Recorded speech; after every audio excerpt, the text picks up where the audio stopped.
بسم اللہ الرحمن الرحیم۔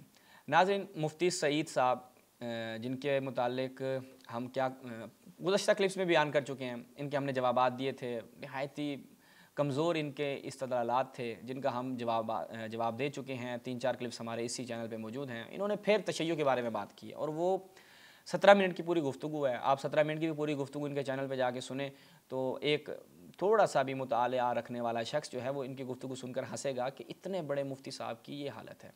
ملاحظہ کرتے ہیں جی تشیع کے متعلق، وہ تشیع کی بنیاد بتا رہے ہیں کہ تشیع کیسے وجود میں آئی۔ بہت دلچسپ ہے گفتگو، انشاءاللہ آج مفتی صاحب کے ساتھ تھوڑی گپ شپ لگاتے ہیں، ان کی خدمت میں کچھ گزارشات پیش کرتے ہیں تاکہ مفتی صاحب تھوڑا سا ڈائریکشن اپنی تبدیل کریں اور کوئی مضبوط مطالعہ کے ساتھ اور مضبوط استدلالات کے ساتھ دوبارہ جو ہے وہ تشریف لے کے آئیں۔ ایک اور سوال کس صاحب نے پوچھا ہے، بڑا مشکل ہے بھئی اس کی تفصیل میں جانا۔ انہوں نے لکھا ہے کہ شیعت کی اصل کیا ہے؟ زردشتیوں کا جو مذہب تھا نا، مجوسی تھے نا زردشتی، ان کے بھی فرقے تھے۔ زردشتیوں کے مذہب نے اسلام کا چولا پہنا تو شیعت ہو گئی، اتنی سی بات ہے بس۔ ایرانی جو تھے نا، قدیم جس مذہب پہ چلے آتے تھے، انہوں نے اسلام کو اس کے مطابق ڈھالنے کی کوشش کی تو شیعت پیدا ہوئی۔ انہوں نے زردشتیوں نے جو تصور دنیا کو دیا نا، یہ بڑا گہرا تاثر پڑا ہے۔ ایرانی چونکہ شاعر تھے، شاعری پہ بھروسہ کرتے تھے، عرب خود شاعر تھے۔ ہمارے ہاں ایک پورا طبقہ موجود ہے جو شاعری کرتا ہے، شعر لکھتے ہیں، پڑھتے ہیں، نصاب میں پڑھائے جاتے ہیں۔ زردشتیوں نے اپنی اصطلاحات بھی اسلام میں داخل کی اور وہ کامیاب رہے۔ زردشتیوں نے جب شیعت کا رنگ اختیار کیا تو انہوں نے اپنے لٹریچر میں اندرون خانہ اس کفر کو پھیلایا۔ جی ناظرین، مفتی سعید صاحب کی گفتگو آپ نے ملاحظہ فرمائی، ایک ہی جملے میں انہوں نے خلاصہ کیا تشیع کا کہ تشیع یعنی کیا؟ زرتشتیوں نے اسلام کا جامہ پہنا، اسلام کا لباس پہنا تو شیعہ وجود میں آئے۔ اب بتائیں اس بات کا کیا انسان جواب دے؟ ایک کسی بھی شخص سے پوچھیں یار یہ شیعہ جو ہیں یہ زرتشتیوں سے نکلے ہیں، وہ کہے گا نہیں بھائی۔ مثلا ہم کہیں کہ زرتشتی شیعہ تھے تو اس کے لیے بہت سی چیزیں آپ کو ثابت کرنی پڑیں گی۔ سب سے پہلے تو ہم ایک مقدمے کے طور پر ملاحظہ فرمائیں، ایک چیز آپ کی خدمت پیش کرتے ہیں، تاریخ ابن خلدون۔ اس میں جب ہم جاتے ہیں، اس کی 3ری جلد دارالفکر کی یہ چاپ ہے، اس میں جب ہم جاتے ہیں ابن خلدون کی، ملاحظہ فرمائیں مبدا دولت الشیعہ کیا ہے جی؟ وہ کہتے ہیں دیکھیں یہ بات تو آپ جان لیں کہ مبدا ہذہ الدولہ ان اہل البیت، یہ جو اہل بیت تھی، لما توفی رسول اللہ صلی اللہ علیہ وآلہ وسلم، دیکھیں علیہ نہیں ڈالتے، اہل البیت سے علماء اہل سنت کو اس قدر خار ہے کہ آل کو نکال دیتے ہیں۔ اب یہاں پہ بھی آل نہیں ہے۔ کانوا یرون انہم احق بالامر وان الخلافہ لرجالہم دون من سواہم من قریش۔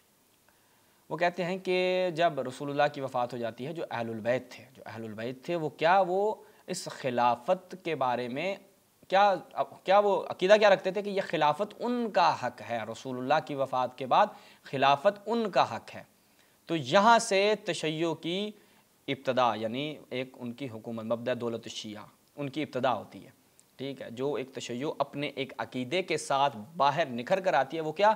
وہ رسول اللہ کے بعد کس کو خلیفہ تسلیم کرتے ہیں کہ اہل بیت جو ہیں امیر المومنین علی علیہ الصلوۃ والسلام، وہ خلیفۃ الرسول ہیں، خلیفہ بلا فصل ہیں۔ یہ ایک تشیع اپنے ایک تشخص کے ساتھ وہاں سے نکھر کر سامنے آتی ہے۔ یہ تشیع کی ابتدا ہے۔ موصوف کیا بیان کر رہے ہیں؟ زرتشت۔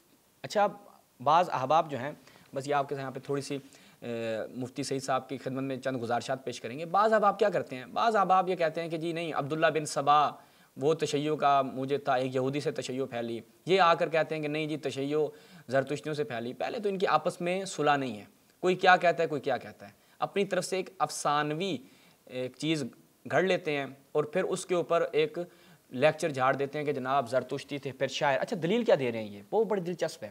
دلیل یہ دیتے ہیں کہ شعراء جو تھے انہوں نے اپنے شعروں میں، پورے 17 منٹ کا کلپ ہے، ہم آپ کی خدمت میں پورا چلا نہیں سکتے تھے، نہایت بور اور ایک بے تکی ان کی گفتگو تھی، اس میں معذرت کے ساتھ مفتی سعید صاحب بے تکی کہا جائے گا جس کی کوئی بنیاد نہیں، کوئی بیس نہیں، کوئی علمی بنیاد نہیں ہے، ٹھیک ہے، وہ میں آپ کی خدمت میں ابھی چیزیں رکھوں گا۔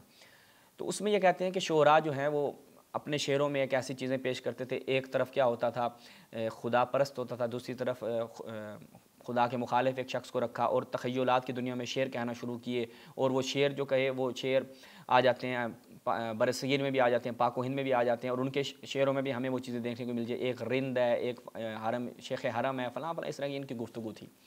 اچھا جی، اب مفتی سعید صاحب نے کہا کہ جیسے حافظ و سعدی ان کے اشعار میں دیکھنے کو ملتا ہے، تو قبلہ یہ جو شعراء جن ایرانی شعراء کی آپ بات کر رہے ہیں یہ سارے سنی ہیں، یہ شیعہ نہیں ہیں، ٹھیک ہے۔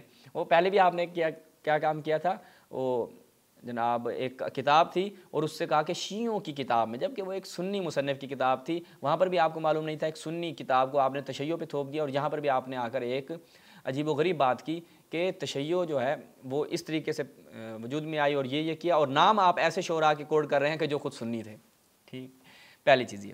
دوسری چیز یہ کہ آپ جب کہتے ہیں نا کہ تشیع یہاں سے وجود میں آئی، تشیع زرتشت، تو ہم دیکھتے ہیں کہ تشیع کے جو عقائد ہیں، تشیع کے عقائد کی کتب بھی موجود ہیں، تشیع کی فقہ و احکام کی کتب بھی موجود ہیں، اور اس وقت زرتشت آئین زرتشت بھی موجود ہے، ان کی کتابیں بھی موجود ہیں۔ آپ گوگل پہ سرچ کریں گے آپ کو زرتشتیوں کی بے شمار کتب مل جائیں گی۔ میں اگر ابھی سب آپ کے سامنے پیش کرتا اور ان کی جو کتاب مقدس ہے وہ پیش کرتا، اور اس طریقے سے دیگر ان کی کتابیں جو ان کے عقائد اور ان کے احکام پہ لکھی گئیں وہ پیش کرتا، تو بہت ٹائم لگ جانا تھا۔ لیکن ایک واضح چیز ہے، آپ ان کتابوں کو بھی مد نظر رکھیں، حتیٰ کہ خود انہوں نے شیعوں کے اوپر، یعنی زرتشتیوں نے ایران میں کچھ ایسی کتابیں لکھی گئی، انہوں نے اپنی کتابوں میں تشیع کے اوپر ایک خرافاتی مذہب کے عنوان سے تہمت لگائی کہ تشیع خرافاتی مذہب ہے، اسلام ایک خرافاتی دین ہے۔ یہ زرتشتی الزام لگاتے ہیں، جن کو ہمارے اسی جو ولی عصر چینل ہے اس کے اوپر جو محققین ہیں انہوں نے بارہا جواب دیا ہے، ٹھیک ہے، آپ ولی عصر کی سائٹ پہ بھی جا کر اس کو مطالعہ کر سکتے ہیں۔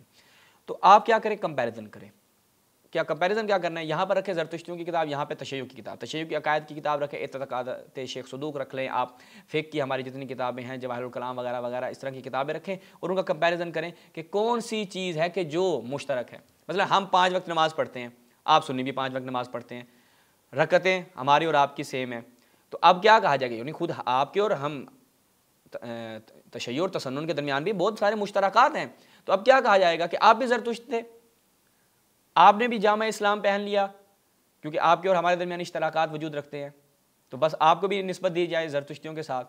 یہ ایک نہایت بے وقوفانہ بات ہو جائے گی۔ آپ آ کر یہ ثابت کریں، دیکھیں تشیع نے یہ اپنا عقیدہ یہ زرتشتیوں سے لیا ہے، یہ اپنا عقیدہ زرتشتیوں سے لیا ہے، جبکہ ہمارے ہاں روایات اہل بیت ہیں، یعنی کتب اربع جتنی بھی ہماری کتب ہیں وہ آپ ملاحظہ کریں۔ آپ آج تو انٹرنیٹ کا دور ہے مفتی صاحب، یہ بہت پرانی باتیں ہوتی تھیں کہ کتابوں میں کوئی کچھ بھی لکھ جاتا تھا، کسی نے آگے لکھ دیا، ایک کنویں میں پتھر پھینک دیا، سارے اسی کے پیچھے چل پڑتے تھے۔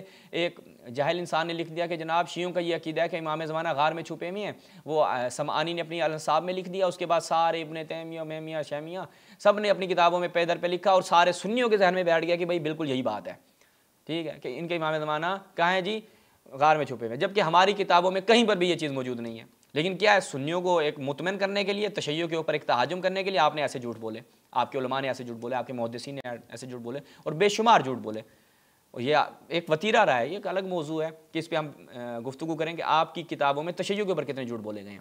تو اسی طرح ناظرین ہم آپ کی خدمت بیان کریں گے مفتی سعید صاحب کی جو بات ہے، آپ دیکھیں علمی میزان پہ 0 اور 0 ہے کہ آپ تشیع کی کتابیں رکھیں اور زرتشتیوں کی کتابیں رکھیں۔ بھائی ہمارا جو جتنا ہمارے عقائد ہیں وہ بھی نہایت واضح ہیں، ہماری کتابیں موجود ہیں، ہمارے فقہی جو ہم اعمال انجام دیتے ہیں، ہمارے احکامات ہیں وہ بھی سارے موجود ہیں، وہ تمام کے تمام ماخوذ ہیں کس سے؟ اہل بیت سے۔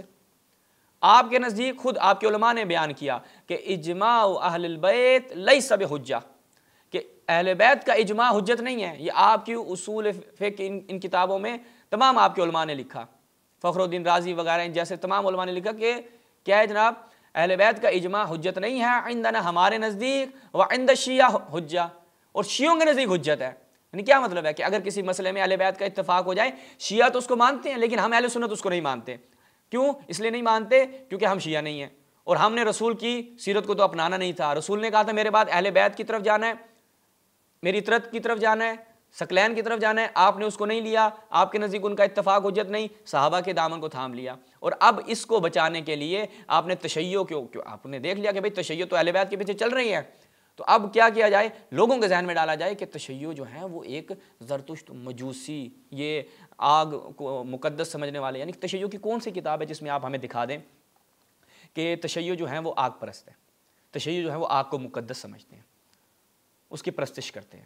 ان کے آتش کدے جیسے مختلف ممالک میں، افغانستان میں، چین میں اور ایران کے اندر بھی مختلف ایسے ممالک میں اگر آپ ان کی اوستہ وہ کتاب مطالعہ کریں زرتشتیوں کی، تو اس میں بھی یہ چیز واضح ہو جاتی ہے کہ ان کے ہاں کیا ہے، یہ آتش کدے ہوتے تھے اور پھر آگ کو ایک مقدس سمجھا جاتا تھا. آپ دکھائیں بھائی تشیع کی کون سی امام بارگاہ میں آپ نے یہ دیکھا ہے؟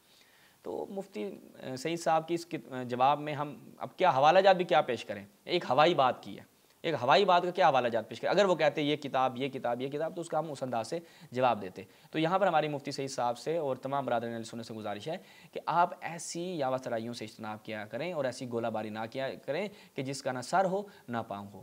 انشاءاللہ مفتی سعید صاحب جو ہیں وہ کوشش کریں کہ تشیع کے اوپر اس انداز سے گفتگو کرنے سے اجتناب کریں. آپ اپنے لوگوں یا جو آپ ایک اجتماعی بات کرتے ہیں اور ایک وحدت کی بات کرتے ہیں وہ بات کریں، بلکہ اس طرح سے تشیع کو متہم کرنا اور تہاجم کرنا یہ کوئی بھی دانشمندانہ عمل نہیں ہے. والسلام علیکم ورحمۃ اللہ.